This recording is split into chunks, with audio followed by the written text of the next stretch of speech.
Sud Radio Midi, Jean-Marie Baudry.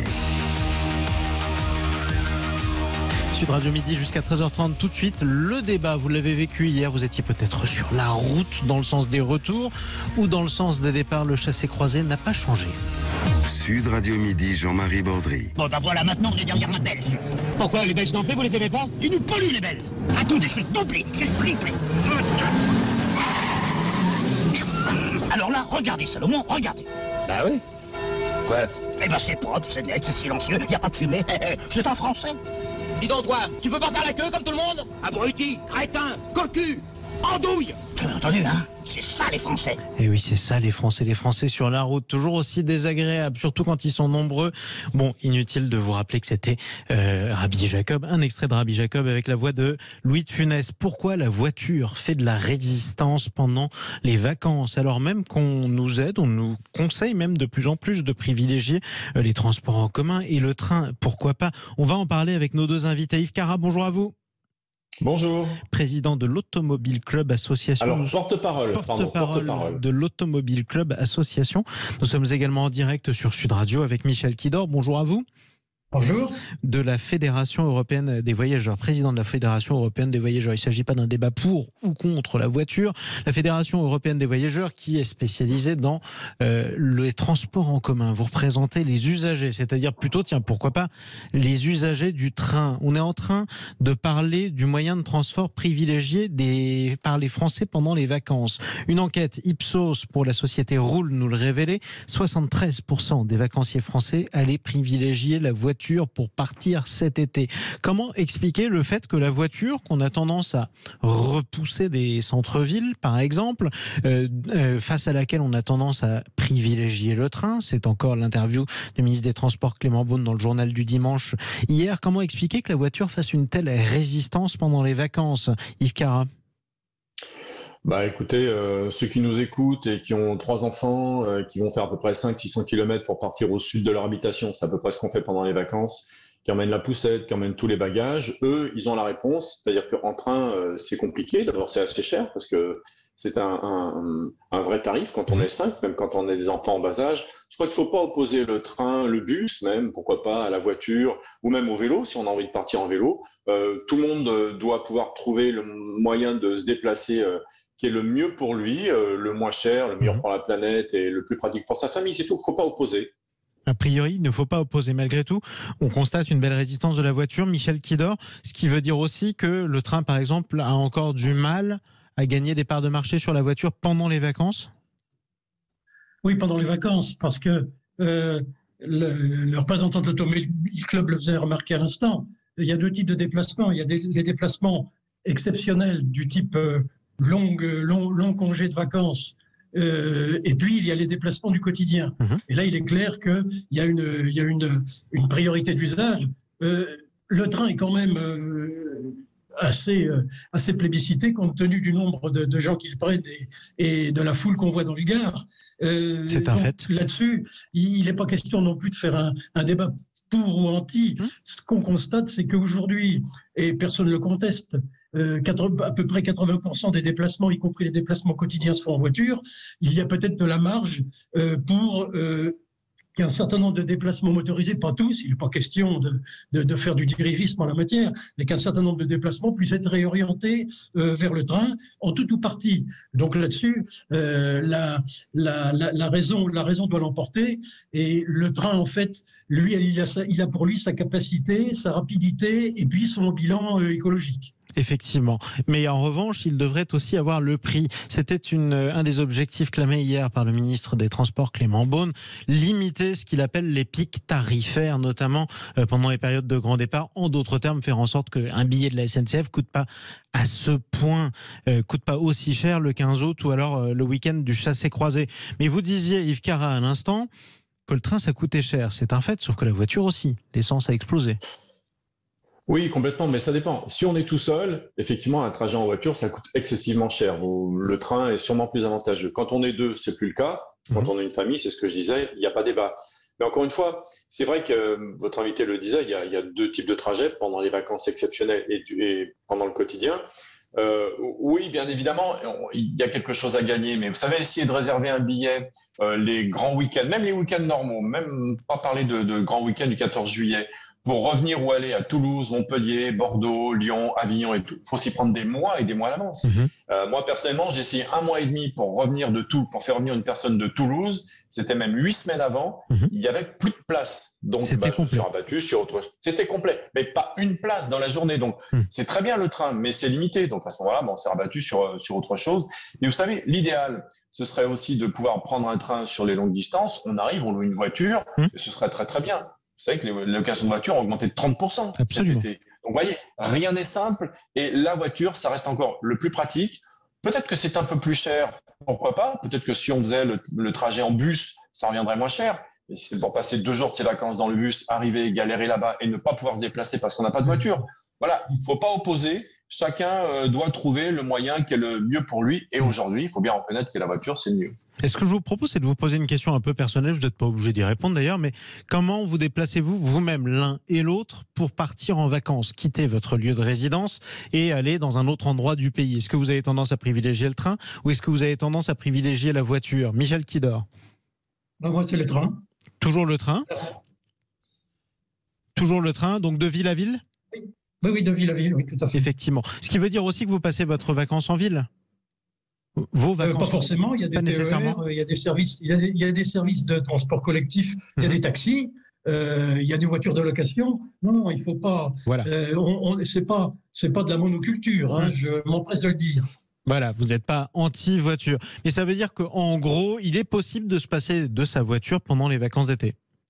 Ce que je voulais dire, juste par rapport à ce qui avait été dit auparavant, il y a un signal prix qui compte. Effectivement, on a déjà mentionné 2 fois que le train était cher. Oui. Et puis, les propos de M. Clément Beaune. Alors, M. Clément Beaune, il vient d'arriver, on lui fait confiance. C'est très bien qu'il y ait un ministre, il n'y en a pas eu pendant le premier gouvernement Borne, c'était étonnant, ministre des Transports.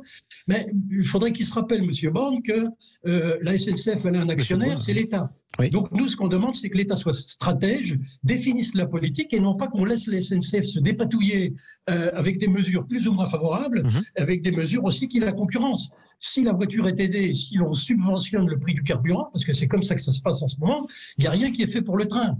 Je précise aussi que pour le train, 100% du réseau européen est à péage. Chaque train qui roule paye une redevance aux gestionnaires de l'infrastructure. En revanche, 1% seulement du réseau routier européen est à péage. Donc, tout ce que nous demandons aussi, c'est une égalisation des conditions de concurrence. Et c'est là aussi, à ce niveau-là, que le débat doit porter. C'est pas la voiture est mieux, la voiture est moins bien, le train est mieux ou le train est moins cher. Mais pour vous, on favorise encore... Mais c'est intéressant, c'est intéressant ce que vous dites, Michel Kidor. Pour vous, la voiture est encore favorisée par rapport au train? Parce que c'est pas l'impression qu'on a quand on roule en voiture. Favoriser ça. Écoutez, je reprends ce qui vient d'être dit il y a 5 minutes. Le train, la voiture est aidée, elle est aidée notamment au niveau du subventionnement des carburants. C'est vrai. Alors que le train, lui, nous, ce qu'on demande, par exemple, c'est que la TVA sur les billets de train soit abaissée à 5%. L'État ne veut pas entendre cet argument, qui serait un bon argument pour capter de la clientèle favorable et qui serait pour laquelle il serait possible de prendre le train. Donc nous, ce qu'on demande, c'est que ce signal prix, il ne s'adresse pas seulement au transport aérien, dont je rappelle que le carburant, le kérosène est détaxé, ce qui n'est pas le cas du carburant utilisé ou de l'énergie utilisée par les chemins de fer. Et donc on a tout un faisceau, tout un ensemble de choses qui font que le train part aussi avec un gros handicap dès le départ, péage des infrastructures, prix du billet, et puis manque de visibilité donnée de la part de l'État stratège. Eh bien, on va en reparler dans un instant. Avec vous aussi au 0826 300 300. Vous nous appelez, tiens, est-ce que vous déplacez plutôt en voiture, plutôt en train, plutôt en avion, plutôt en mobilette? Ce que vous voulez d'ailleurs, en fait, tout le monde a la parole sur Sud Radio. On est avec nos 2 invités, Michel Kidor et Yves Cara. Tout de suite sur Sud Radio. Du midi, Jean-Marie Baudry. Les 3/4 des Français ont choisi ou privilégié la voiture pour se déplacer pendant les vacances. Comment expliquer cette résistance de la voiture? On en parle avec nos 2 invités, Michel Kidor de la Fédération européenne des voyageurs et Yves Cara, porte-parole de l'Automobile Club Association. Et puis on en parle avec vous, 0826 300 300. On accueille tout de suite Lionel qui nous appelle de Grasse. Bonjour à vous Lionel. Oui, bonjour. Bonjour à toute l'équipe. Vous me dites Grasse, je pense vacances. Alors c'est peut-être parce que je ne suis pas de la région.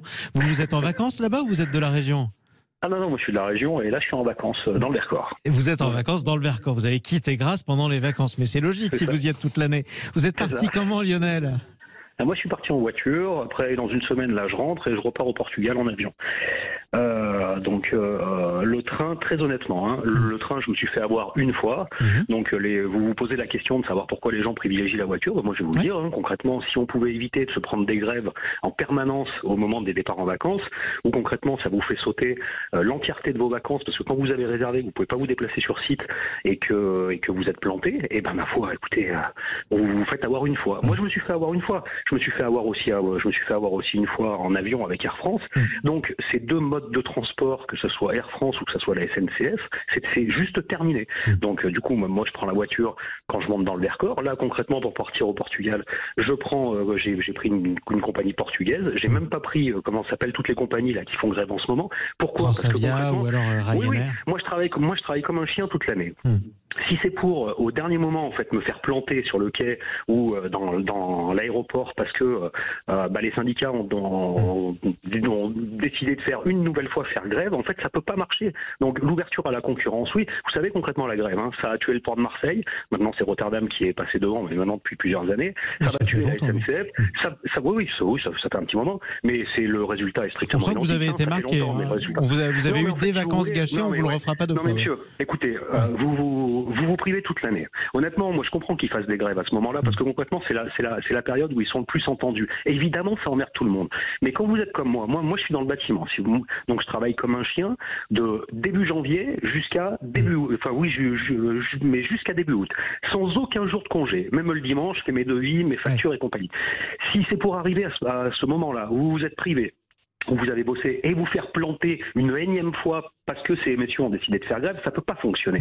Donc l'ouverture à la concurrence, mais vite, en fait, tout de suite, de façon à ce qu'on ait des lignes. C'est exactement pareil pour la Corse. Vous avez la Corsica Ferry et la SNCM. La SNCM, elle s'est fait planter. Pourquoi ? Voilà. Et la SNCM, elle s'est fait planter. Pourquoi ? Vous voulez parce que les une gens compagnie... ils se faisaient planter. Moi, je veux que le service pour lequel les Français payent dans leurs impôts systématiquement les rails, les machins et compagnie, soit un service efficient. Et qu'ils nous fassent pas chier quand on part en vacances et quand les gens ont besoin de profiter. Je pense que le message est passé, mon cher Patrick. Moi, je veux bien payer pour ça. Je veux bien que mes impôts servent à ça. Mais quand on a besoin d'eux, ils sont là. Ils font comme ils ont qu'à faire comme les Japonais. Ils mettent un petit brassard, ils mettent des pancartes, mais ils bossent. Et ils font pas suer au moment des vacances. Bon, voilà. Le message est passé, Lionel. Pardonnez-moi de vous avoir appelé.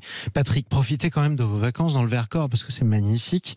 Profitez bien de Grasse quand vous y retournez. Puis profitez bien du Portugal. J'espère que vous arriverez à bon port. On va donner la parole dans un instant à Yves Cara dans un instant, mais tout de suite d'abord la réponse de Michel Kidor. Il a dit plusieurs choses et elles sont importantes, Michel Kidor. Un de vos chevaux de bataille d'ailleurs à la Fédération européenne des voyageurs, c'est l'ouverture à la concurrence, et l'autre aspect, c'est vrai, c'est ces mauvais souvenirs des grèves. Ça, c'est une réalité pour beaucoup d'usagers ? C'est une réalité pénible, et d'ailleurs on a nous très clairement pris position depuis longtemps pour protester contre ce type de grève et puis demander l'instauration d'un service minimum. Alors je sais bien que le débat aujourd'hui c'est pas le social, donc je glisse là-dessus, mais ce qu'il faut absolument comprendre, et votre auditeur avait tout à fait raison, la SNCF, les cheminots et les syndicats singulièrement, avec leurs revendications très catégorielles, sont en train de scier la branche sur laquelle ils sont assis. Et nous, la concurrence, nous sommes effectivement favorables à cette ouverture du marché. Regardez ce qui se passe sur Paris-Lyon depuis que les Italiens sont venus concurrencer là frontalement à la SNCF. Comme par miracle, les tarifs ont baissé. Moi, j'ai regardé aujourd'hui sur Paris-Milan, en prenant le train italien en passant par Lyon. Si on s'y prend aujourd'hui, pour un couple, ça coûte 54 €. Paris-Milan à 2. Sur la SNCF, ça veut dire qu'elle a baissé ses prix parce qu'il y a quelqu'un qui vient la chatouiller sur son précaré. Donc nous sommes favorables à ce type de concurrence. Et puis, c'est un autre débat sur la concurrence régulée dans les services publics locaux, c'est-à-dire les TER. D'ailleurs, ça commence. PACA a donné le signal, Hauts-de-France aussi, les régions Grand Est également, dans la mesure où ça amène non seulement une baisse des coûts pour les collectivités ou pour le voyageur. Et ça, c'est évidemment extrêmement pour nous vertueux, et des combats d'arrière-garde. Je ne dis pas la réalité sociale, notamment dans le domaine aérien, où les magagistes sont peut-être moins bien traités que l'agent qui est embauché, qui travaille à la SNCF. Donc il y a deux régimes qu'il faut bien différencier selon ces deux cas-là. Mais c'est vrai, effectivement, qu'un certain nombre de Français ont eu affaire à des grèves pendant leurs vacances, pour leur départ en vacances, alors que c'était un moment qu'ils attendaient toute l'année. Alors, on a peur des bouchons, c'est vrai, sur l'autoroute, quand on est en voiture la veille du 1er août. En revanche, bon, on risque pas de faire face à une grève, Yves Cara. Oui, complètement. Les bouchons, ça peut s'éviter. Au pire, si on part très tôt le matin ou si on peut décaler son départ. Donc, on a cette liberté-là. Et tout à l'heure, par rapport à votre invité qui disait qu'en fait, la voiture était subventionnée. Je rappelle que la SNCF perd des dizaines de milliards depuis des années et que c'est l'État qui renfloue. Donc, on subventionne aussi quand même le transport en commun avec les TER. Donc, pourquoi pas, hein. Mais évidemment, votre auditeur l'a dit, hein.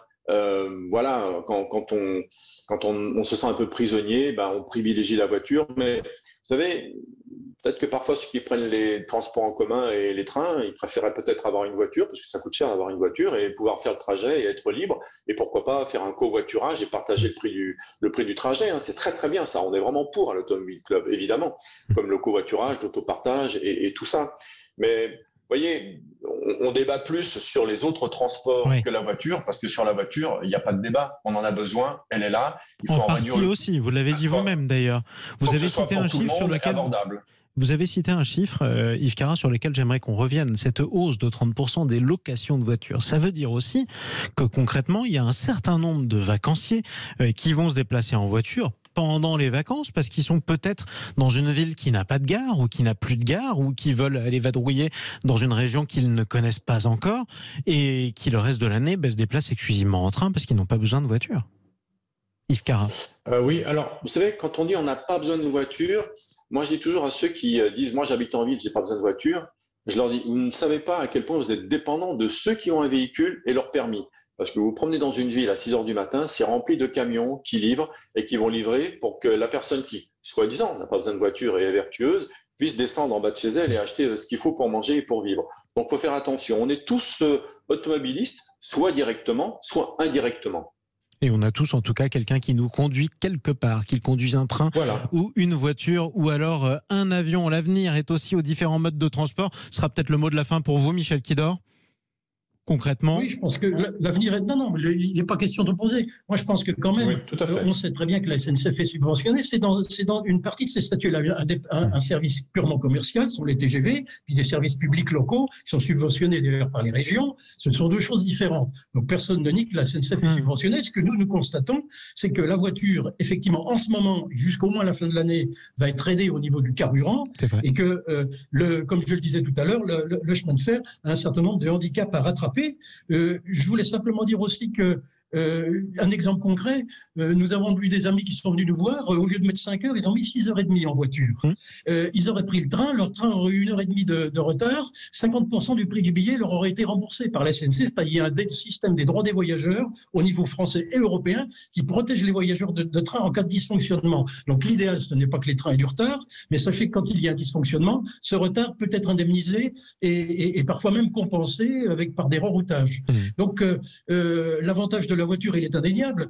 Que je sache, ce ne sont pas des voitures individuelles qui viennent livrer les supermarchés en ville à 6h du matin. Ce sont des camions. Et ça, c'est un autre débat. Le poids lourd, lui, non, il ne fait pas 80%, il fait presque 90% du transport de marchandises. Et là aussi, il y a un long débat. Et là, c'est un autre débat aussi. Mais peut-être qu'on passera tous un jour notre permis camion. Pourquoi pas? Merci à tous les deux d'être intervenus pendant vos vacances, chers amis. Michel Kidor, président de la Fédération européenne des voyageurs. Et vous, Yves Cara, porte-parole de l'Automobile Club Association. Chers amis qui nous écoutez sur Sud Radio, on vous souhaite à toutes et à tous de belles vacances. Si vous êtes haussiens, une bonne reprise. Si vous étiez juilletistes, vous verrez, ça va bien se passer.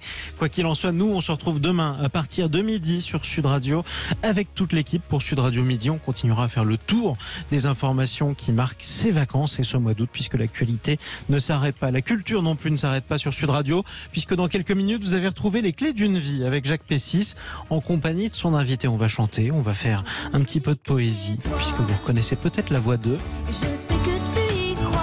Joyce Jonathan. Elle est l'invitée de Jacques Pessis à partir de 13h30, c'est dans un instant et c'est sur Sud Radio. Sud Radio. Parlons vrai. Sud Radio. Sud Radio. Parlons vrai.